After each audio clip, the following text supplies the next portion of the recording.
किए जी काचे कसैली टूटत नहीं त दिलवा टूटल बा बोलम्मा से जुटत नहीं दिलवा टूटल बा बोलम्मा से जुटत नहीं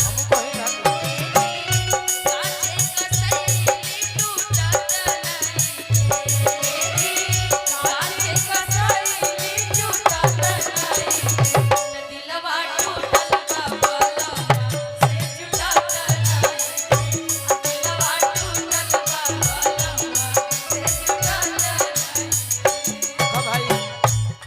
बियाह के तो उतना गीत याद नहीं थे बाकी लय पर कुछ हम सुना सकते हैं। चलत रही राजन भैया पहले हेमा जी खाती कहो रोरा मजाक में कहनी तो हमरो तो मजाक में ली कहे तू भेड़ुआ कहबो मौगा कहबो रवा मौ भेड़ुआ थोड़े है कहलू ले काय बनी दिमाग अच्छा बात कहत नहीं हां उल्टा मत कहो परसों तार 12 तारीख के जन्मदिन रहे तो हेमा जी के हम देखने तो बड़ी चिंता में हो गई।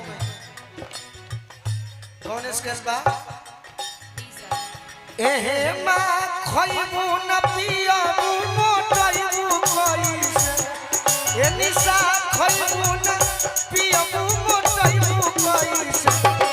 अपना गोलू जी के से कोलोटइबू कइसे अपना गोलू जी के से ढेर मत कहवा तो हमरा के गाड़ी दे दे के बर्बाद कर दिया। चलो गाड़ी गाओ आई किए जी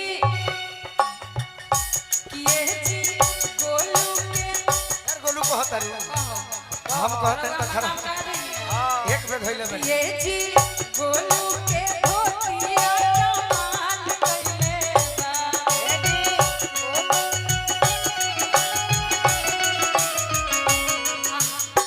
और हमारा घरवा में पोछा वाके काम कइले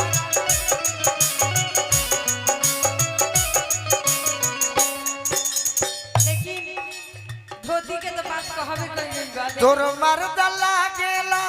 तार मर्दा के दिन हम सपना में देखले बनी हम जी। हां तार मर्दा के सपना में देखले बनी हम सुनो कहले बनी बच के रहो तोर पिया वाला गेला जलाद जइसन एहे मा दोसरा के मरद में सवाद कोइसन एहे मा दोसरा के मरद में होगा गजरा मुरैया के सलाद कोइसन गजरा मुरैया के